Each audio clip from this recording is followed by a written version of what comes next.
Hi, I'm talking about recovering after there's been an affair in a marriage. Um, just to review, we want to make sure that uh, counseling is available, and I really recommend counseling for the person, the victim in the couple that has not had the affair. Very important to get individual counseling.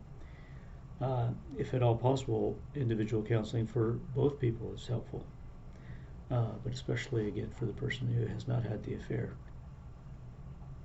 Also, if you remember from the first part of this series, um, I would say no snooping from, don't check on their emails or their phone and get, um, snooping like that is not productive, and it only leads to bitterness, really for both people in the end. So no snooping, get therapy. Um, Marriage counseling can be helpful if both people, feel that they can be really honest during that process. Uh, and today we'll use something called the ABC model to really help in the process of recovery. I'm Gary from Stronger Oregon in Salem, and I do marriage and family therapy here in Salem in person and online throughout clients all over Oregon. So, again, recovering from affair is very difficult. It's a lengthy process, and but for those who are willing to go through it and feel that they can forgive, it could be a wonderful thing. So, to get started, the ABC model, the A stands for action, or the behavior itself. What was the action? What was the behavior? B stands for the belief about the problem, and C stands for the consequences. So after an affair, the consequences, um, can be very obvious. There's a broken relationship, sometimes a separation, sometimes a lot of anger, and even someone threatening or filing for divorce can be some of the consequences from an affair, after an affair. So those are all expected. The action, or the antecedent, as we call it, the action is the affair itself and the behaviors and the communication leading up to it. Okay, so the important part of the ABC model is you can't change your behavior. So, in other words, affair-proofing your marriage in the future if you don't change your beliefs about the problem. So, for example, last year a couple had gone through an affair. The man had a couple of affairs that lasted, I think, a few months each. We're kind of unsure really the timeline exactly, but so the couple's been in therapy for almost 2 years after that discovery. But several months into it, I felt the couple was just not progressing, and there was no forgiveness, no resolution to the pain. So we talked about the ABC model, and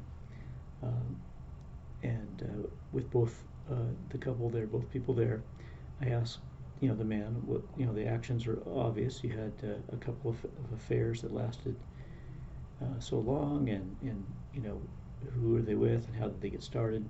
So those are your actions. The consequences are, we're here in therapy.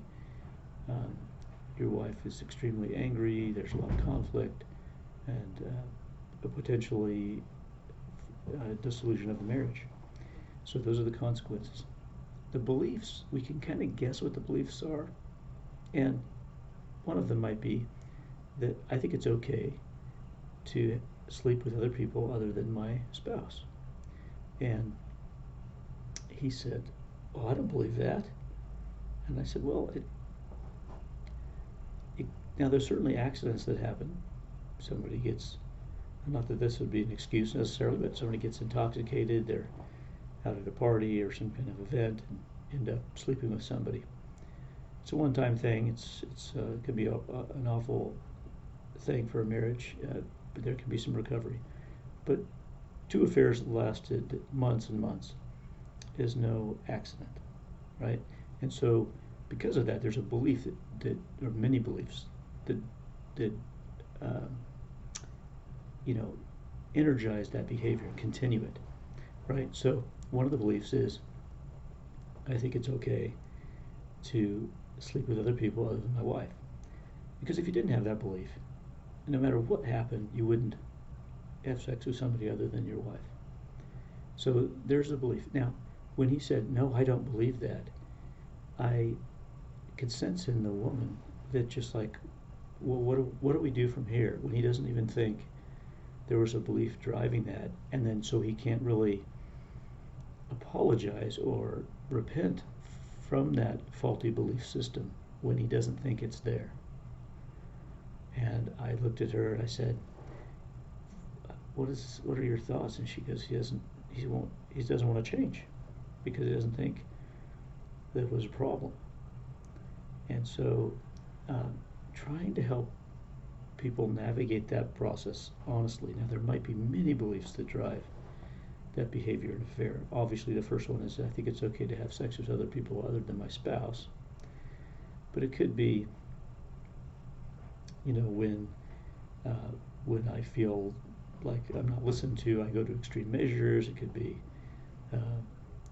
sex isn't that important. We should be able to kind of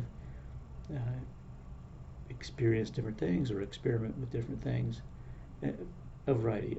Really, many beliefs might drive that behavior of an affair. So, but you can see how important changing our beliefs and articulating that to your spouse. If you can't do that, the spouse will never believe you. Why? Because you haven't articulated beliefs that were, that you feel were there, persistent, dark, wrong, just plain where you changed your mind. You think that thought, those beliefs are wrong. And now I want to change those, and I want to replace them with new beliefs. And that takes some time and thought. I mean, those are, and some discussion about what those new beliefs might be, and in an honest way. And in marriage counseling, that's a great place to do that. But I find that in affairs, very few people are willing to go down that road, and that's why it's so hard to recover, because the victim knows. They're not stupid. They know, well, if you haven't changed your beliefs, nothing's really going to change. Or the behavior could resurface later, maybe if things get difficult or there's stress in the person's life. So that's how the ABC model can be used in recovering through an affair. It's very powerful, but very difficult to do and use. So I just wanted to kind of get that out there, get you as a couple thinking about that if you've gone through an affair in your marriage, and really kind of talking about, writing down what those beliefs are, the old ones that drove those behaviors. That can be fairly complex, so really put some thought into it, and new beliefs that you'd like to put on there. Does that sound like a good plan going forward? I think you'll really appreciate that. We know there's got to be forgiveness. At the end of the day, the victim has to forgive their spouse in order to move on. They also have to be willing to explore some of the difficulties in the marriage prior to the affair without feeling that those behaviors caused their spouse to have sex with somebody else. And if you can do that, if you can say, let's get into those real difficult spaces of prior to the affair, of how difficult things were in our marriage. If you're not willing to do that, those will never really get off the ground as a couple, because you're really not addressing the issue. And when you address past issues, it doesn't mean it's your fault that your spouse had an affair. It does mean you have something to contribute to difficulties in your marriage, though. So you got to be willing to look at that while you go through the process of restoration in your marriage. So blessings to you in your recovery in that, and we will talk soon. Okay, bye-bye.